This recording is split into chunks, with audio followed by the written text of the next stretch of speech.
This is Inspiring Minds, a podcast focused on thought-provoking conversations between BSB students and our world-class faculty.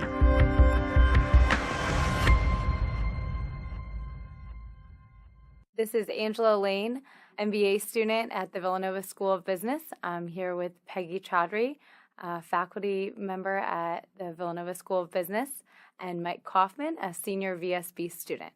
The paper that we'll be discussing today is on movie piracy. So I'd like to figure out how you came across the topic of movie piracy. I have been using movie piracy as an example in my papers for the last 3 decades. We have a tremendous size of exports of the movies from the U.S., so it is an industry that gets a lot of press for piracy. And I've also seen a significant change in the technology available. So we've came a long way from people going into movie houses and using their camcorder and taping a movie and uploading it online to the current situation today where consumers are easily video streaming movies from all over the world. And what's really interesting is you'll sometimes even see that the pirated movies are out before the real movies actually are reaching consumers. In the paper, you discuss 5 factors that influence consumer complicity. Can you give a brief overview of these 5 factors and whether your initial hypothesis gravitated towards one over the other? When you look at the counterfeiting literature from an academic sense, a lot of us do look at what they call idealism. This research came out in the 1980s from Forsyth, and we used an idealistic versus relativistic attitude to test that construct to see whether consumers across our sample, which were Brazilians, Russians, Indians, Chinese, and people from the United States, if that would be a factor. We also looked at the concept of collectivism in terms of sharing. Because it's digital content, it's very easy to share. Where we started to create our own template on factors was with hedonic. Now, I know for myself, if I'm in a tourist area, and we travel all over the world, but most predominant tourist locations will have a huge counterfeit market. Now, if you think about that, that's hedonic. It's simply fun to do that.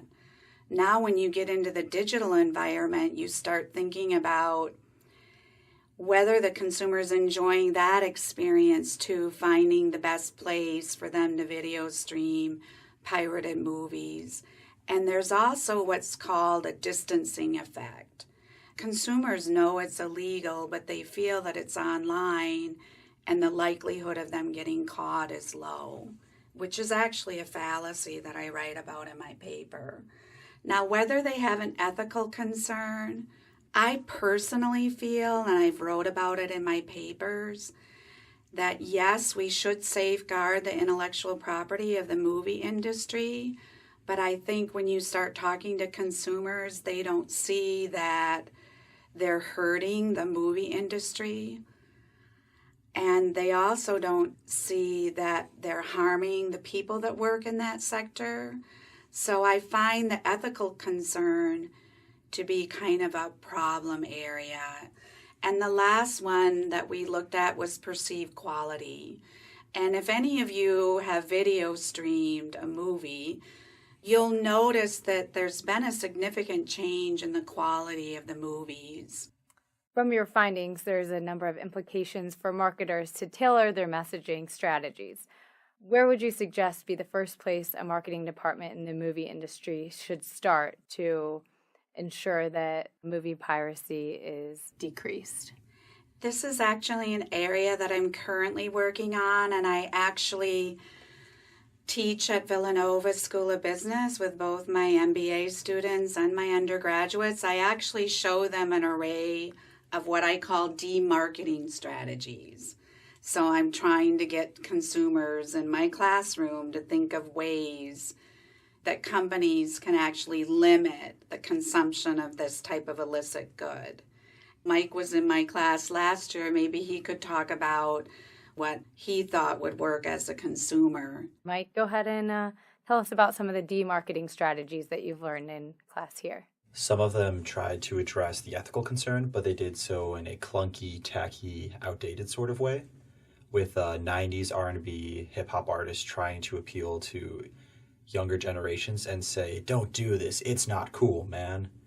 That did not work. We took it more of as a joke. We didn't honestly believe that somebody could fund something like that as a serious thing. The idea to develop the ethical concern amongst consumers, especially millennials, is certainly an avenue towards demarketing, though, that I believe would be successful if employed carefully. I believe that most millennials and most people who pirate don't believe that they're hurting individuals, they're hurting a faceless corporation. However, the reality is that these are individuals working in this sector, individual artists, producers, screenwriters, directors, and all the hundreds of other people who work to produce this content.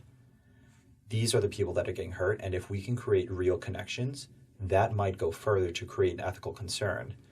I'd like to add to that. One of the strategies I show students is the fear of getting malware. And when I show them that ad content, that always resonates with my students, because there is a fear of getting a computer virus when you start going onto the internet and downloading or video streaming this digital content.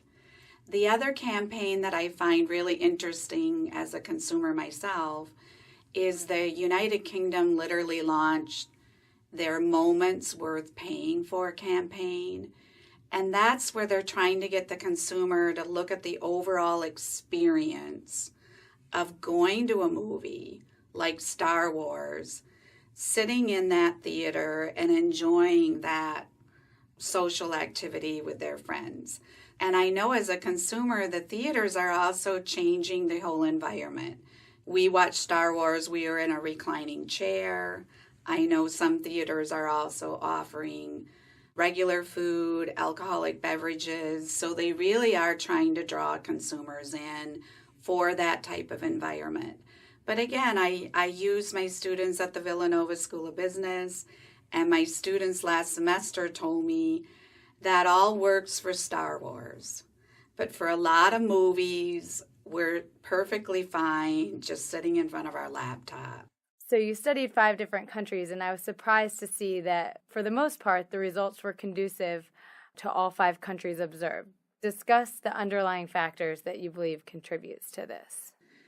It was almost like we had ended up with textbook data. So we did, the Brazilians, the Russians, India, Chinese, US. We ran all the sophisticated statistics on the data, and it really did hold.